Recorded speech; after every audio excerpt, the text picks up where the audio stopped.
আপনি যে আবু জেহেলকে কাফের বলেন, আপনি যে আবু জেহেলকে কাফেরদের সর্দার বলেন, তারাও কিন্তু আমার আপনার মতো মুসলমান ছিল। আপনি বিশ্বাস করেন আর না করেন। বিরাদানে ইসলাম, আবু জাহেলের ভাইপো বেরিয়েছে, আদা জল খেয়ে কোমর বেঁধে সোশ্যাল মিডিয়ায় আত্মপ্রকাশ করেছে। এই আবু জাহেলকে আপনাদের আমাদের মতো মুসলমান বলতেছে। লা হাওলা ওয়ালা কুওয়াতা ইল্লা বিল্লাহিল আলিয়্যিল আযীম। এত বড় অনভিজ্ঞ, এত বড় মূর্খ, এত বড় জ্ঞান পাপী এই জগতের বুকে আর মনে হয় তৃতীয় কারো জন্ম হয়নি। যে মুসলমান আজকে এ আবু জাহেলের ভাইপো আবু জাহালকে মুসলমান প্রমাণ করতেছে। আপনাকে আমি বলি, কোন ব্যক্তি যদি কোরআন শরীফ এবং হাদিস বিপক্ষে কথা বলে, ওই ব্যক্তি কোনোদিন মুসলমান থাকতে পারে না। আবু জাহালকে কোরআনের মধ্যে ঘোষণা করা হয়েছে, তাফসীর কারকগণ, মুফাসসিরগণ বলেছেন আবু জাহেল কাফির। আবু জাহাল মহানবী সাল্লাল্লাহু তাআলা আলাইহি ওয়াসাল্লামের প্রকাশ্য দুশমন ছিল, প্রকাশ্য শত্রু ছিল এবং বদরের যুদ্ধে কাফির অবস্থায় মারা গিয়েছিল।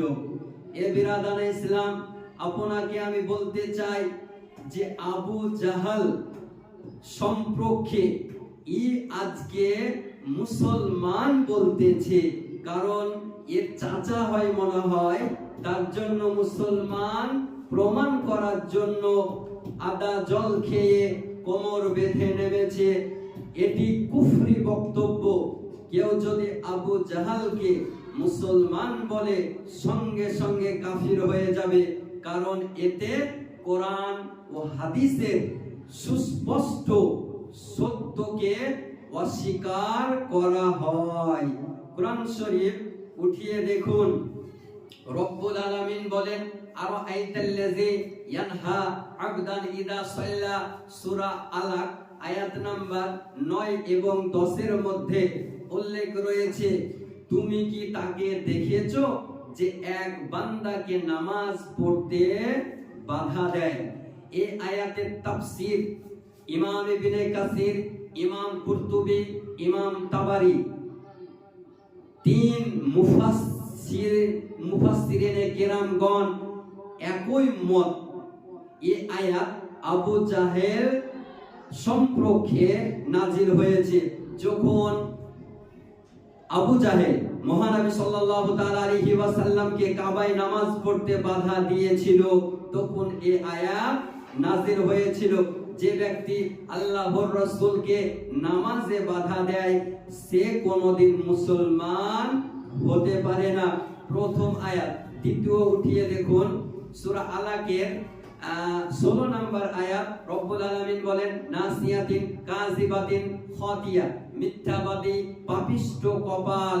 এই আয়াতের তাফসীর তাফসীরে ইবনে কাসির, তাফসীরে কুরতুবী বলা হয়েছে, এই কপাল বলতে আবু জাহেলকে বোঝানো হয়েছে। তাহলে আপনি বলুন, আল্লাহ যাকে মিথ্যাবাদী, যাকে পাপিষ্ঠ বলেন, সে কোনোদিন ঈমানদার হতে পারে না। সূরা আনফাল উঠিয়ে দেখুন, আয়াত নাম্বার 50, রব্বুল আলামিন বলেন, ইজ ইয়াতাওয়াফাল্লাযীনা কাফারু মালাইকা, অর্থাৎ যখন ফেরেশতারা কাফিরদের প্রাণ হরণ করে।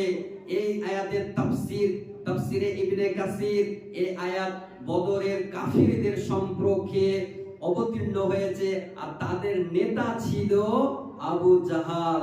তাহলে বলুন মুসলমান, কোরআন শরীফ থেকে দিবালোকের ন্যায় প্রমাণ হয় যে আবু জাহাল পাকা কাফির, একে কেউ মুসলমান বলে না। কিন্তু বর্তমান সময়ে এর ভাইপো বলতেছে আবু জাহেল আপনার আমার মতো মুসলমান ছিল। মাযাল্লাহ, নাউযুবিল্লাহি মিন যালিক। সূরা আহজাব আয়াত নাম্বার 36 উঠিয়ে দেখুন, আল্লাহ তাআলা ও তার রাসূল কোন বিষয়ে ফয়সালা দিলে কোন মুমিনের সেখানে ভিন্ন মত থাকতে পারে না। মহানবী সাল্লাল্লাহু তাআলা আলাইহি ওয়াসাল্লাম আবু জাহালকে এই উম্মতের ফিরাউন বলেছেন। বুখারী শরীফের হাদিস আপনি উঠিয়ে দেখুন, রব্বুল আলামিন বুখারী শরীফের হাদিস উঠিয়ে দেখুন, বুখারী শরীফে বলা হয়েছে আবু জাহালকে এই উম্মতের ফিরআউন। ফিরআউন ছিল কাফির।